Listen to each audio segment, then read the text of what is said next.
Kisah cerita Mak Sombret yang sudah viral dan ramai jadi perbincangan publik ini, memberikan keberkahan untuk Mak Sombret. Diketahui bahwa saat ini ada dua pihak yang hendak memberangkatkan nenek 54 tahun ini untuk berangkat umroh. Saat ini Mak Sombret alias Mbah Rati, tengah mengurus berkas-berkas untuk proses pemberangkatannya, yang dibantu oleh pemerintah Desa Kulu. Tidak hanya itu, Kepala Desa Kulu, Setio Nimpuno yang akrab disapa Tio, membeberkan fakta-fakta seputar Mbah Rati ini. Jadi terkait dengan Mak Rati atau yang kami akrab itu Mak Sombret itu memang betul keluarga Kulu, alamatnya RT 2 kaitan dengan saat ini yang beliau viral itu memang Mak Rati itu yang bagian dari keluarga kami yang kehidupannya memang di bawah garis kemiskinan. Selama ini pun kami sudah sering menawarkan ke Mak Rati untuk menempati bekas rumah dinas guru. Kami kan punya bekas rumah dinas guru yang beberapa ruangan itu kan tidak terpakai. Mak Rati itu harapan kami yang mau menempati di sana secara bangunan yang lebih lah. Hanya karena memang seperti itulah orangnya. Nggak mau orang belum Pak Lurah aku suka tak gawe dewe. Akhirnya kami tempatkan di tanah kas desa. Saat itu kan tanah kas desa. Walaupun bangunan seperti itu juga itu hasil gotong royong dari lingkungan dan terkait dengan perhatian desa Mbak Rati ya beberapa tahun itu mendapatkan BLT dana desa.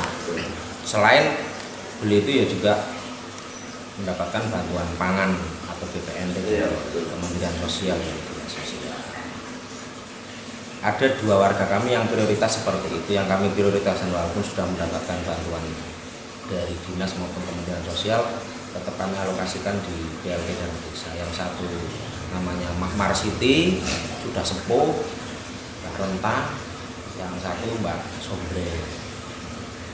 Kaitan dengan lingkungan, agak kami luruskan sedikit, lingkungan yang tetap berbagi lah. Terlihat yo listrik juga dari warga, dari tetangga. Air pun kami fasilitasi lewat pamsi gratis semua ya. Selain dengan kegiatan-kegiatan yang lain ya, Mbak Rati itu tidak lepas dari konsep-konsep sosial yang ada di Indonesia. Cuman memang jiwa Mbak Rati itu seperti itu. Dia walaupun nuwun sewu lah dengan segala keterbatasan, terutama keterbatasan ekonomi, Mbak Rati itu tidak ingin terlihat bahwa beliau itu tidak layak lah, tidak ingin terlihat seperti itu. Terbukti tahun kemarin Mbak Rati juga ikut korban waktu lebaran haji kemarin. Mungkin uang dari BLT atau uang dari manapun lah yang kami tidak tahu. Itu beli kambing, kemudian dikorbankan. Itu salah satu yang hebat dari Mak Rati. Sebelum kami cerita kaitan dengan soal mengiring kaji naik ojek, dulu pernah ada kejadian hampir sama, hanya momentumnya yang berbeda. Jadi pernah lingkungan itu dulu plesir ke Guji, yang ke taman wisata Guji. Saya kurang tahu persis Mbak Rati tahu apa tidak, apa koordinasinya bagaimana. Merasa ketinggalan, akhirnya Mbak Rati sama ngojek juga ke sana, nyusul ke sana. Kalau kemarin itu memang beliau diniati dari awal memang ojek. Ini tak luruskan karena setelah saya konfirmasi ke Mbak Rati itu udah pesan ojek dari semalam. Saya kurang tahu mungkin ada tujuan dan maksud apa Mbak Rati seperti itu. Dari semalam itu sudah pesan ojek ke tukang ojek yang rumahnya Tambah Roto atau mana itu.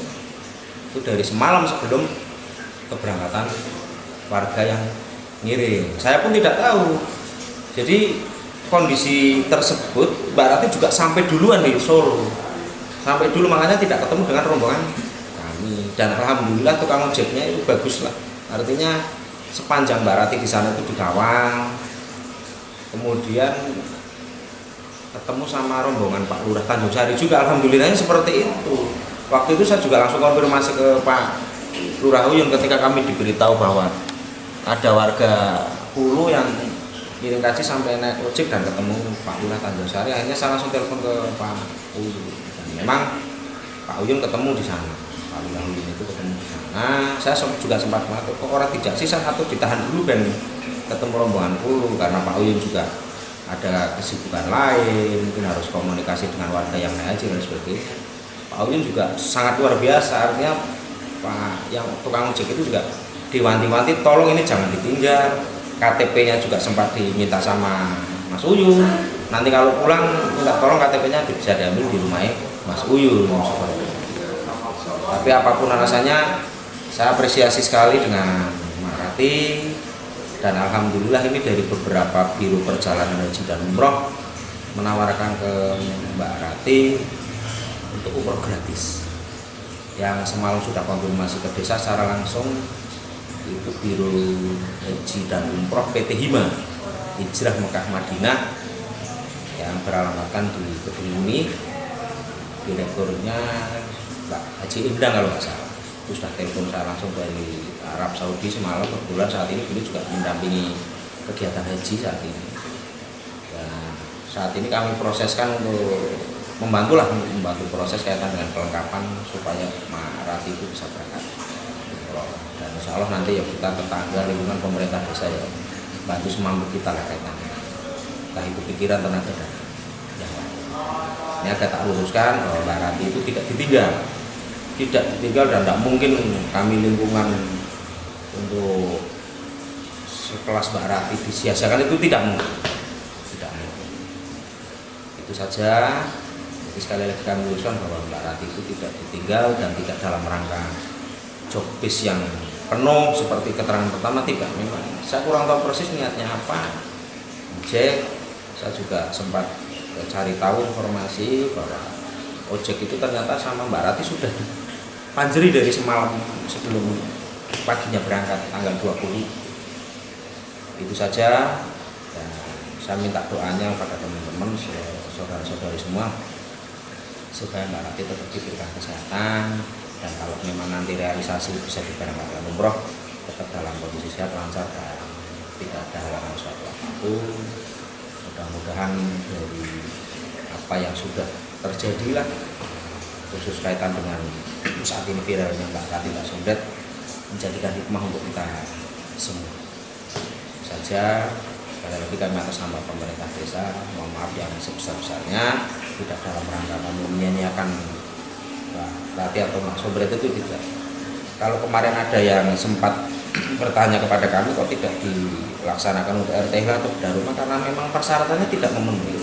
RTH atau bedah rumah yang sumber anggarannya anggaran negara, anggaran dana desa, kan memang ada persyaratan khusus yang tanah itu adalah tanah milik sendiri. Kebetulan Mbak Rati kami tempatkan di tanah kas desa. Sampai saat ini pun kami sempat sering Mbak coba sampai menempati rumah dinas guru yang seperti tadi saya bilang, tetap tidak mau.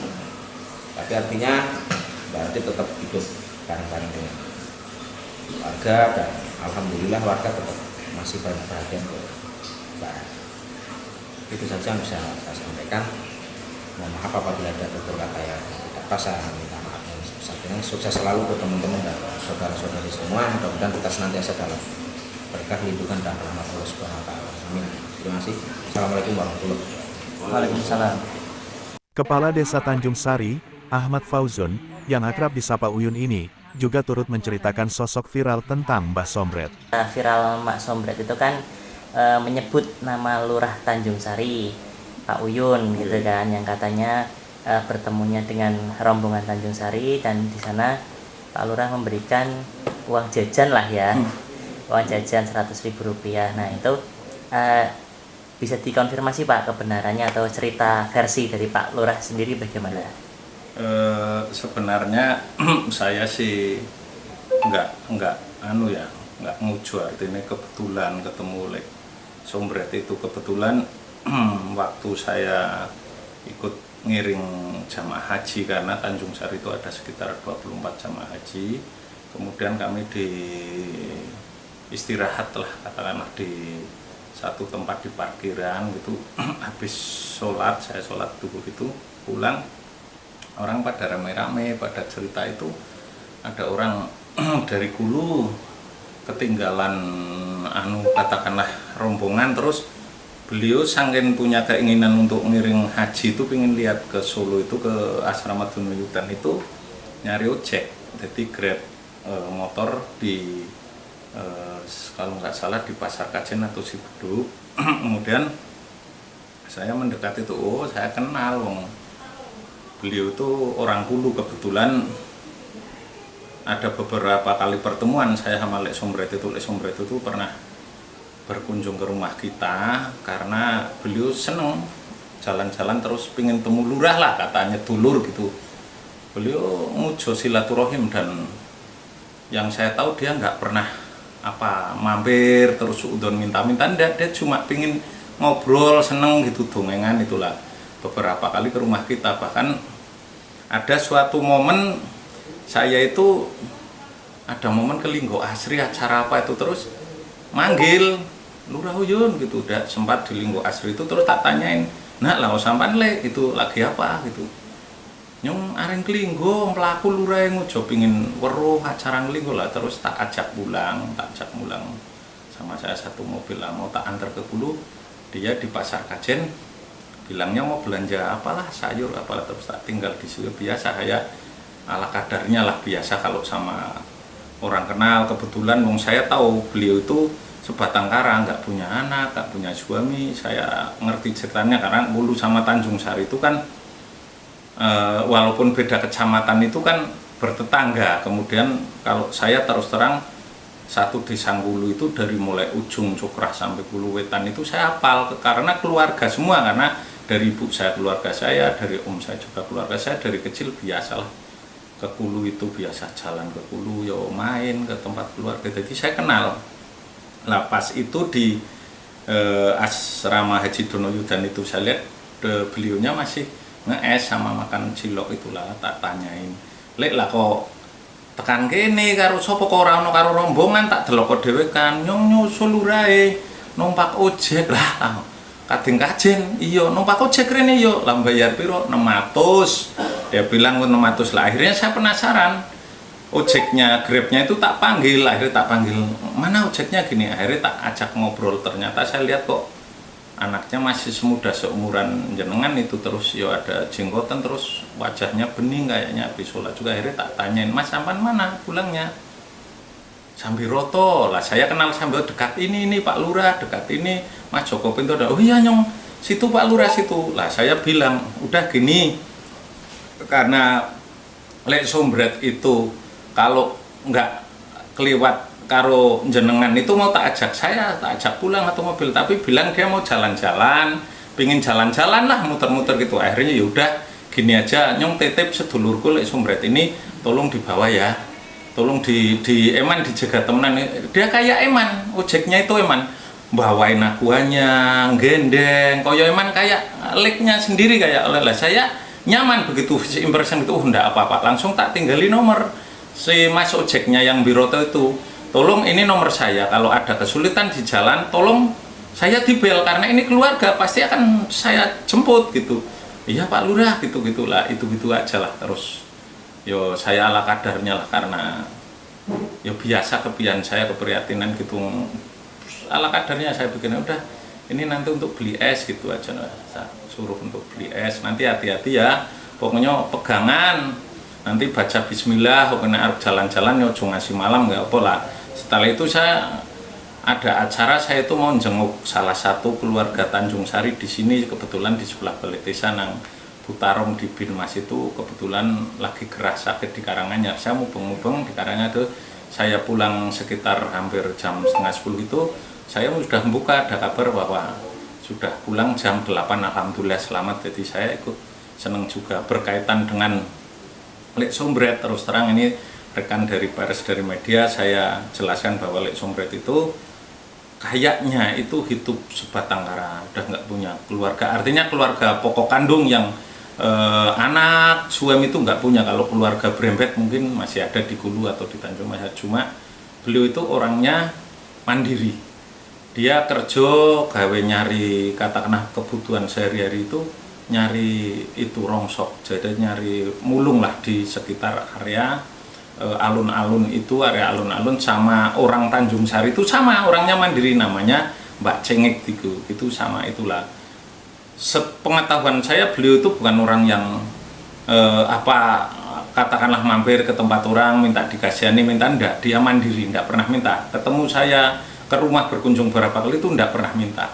Jadi dia memang mandiri, ya saya ikut yo bangga, ikut bahagia juga, ikut prihatin juga. Moga-moga Lek Sombret ini nanti ada kepedulian dari masyarakat, entah itu orang-orang yang mohon maaf yang rezekinya lebih banyak, lebih punya, atau dari pemerintahan setempat, atau dari siapapun untuk peduli, katakanlah yo membantu Lek Sombret untuk kalau bisa yo naik haji lah, kalau enggak yo umroh. Saya sangat mendukung sekali. Semoga apa yang diperjuangkan Lek Sombret itu benar-benar apa ya, ada hikmah manfaat yang baik, pelajaran bagi kita semua bahwa seorang Lek Sombret itu pun punya keinginan yang mulia, keinginan yang apa yang baik, punya iktikat niat yang baik untuk ibadah gitu. Dengan beliau katakanlah modal naik ojek, dengan beliau modal biaya 600, sementara beliau itu hidupnya mohon maaf ya dalam keadaan pasti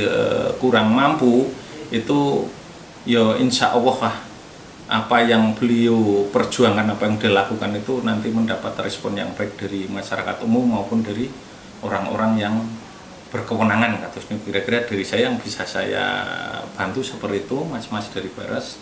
Mohon maaf mungkin kalau ada kata-kata atau penjelasan saya yang kurang pas, itu memang saya seperti itu, mampunya saya, kemampuan saya untuk menjelaskan hanya sebatas itu, kira-kira seperti itu. Matur suwun. Dari Kabupaten Pekalongan, Jawa Tengah, Tim Liputan Pawarka TV mengabarkan.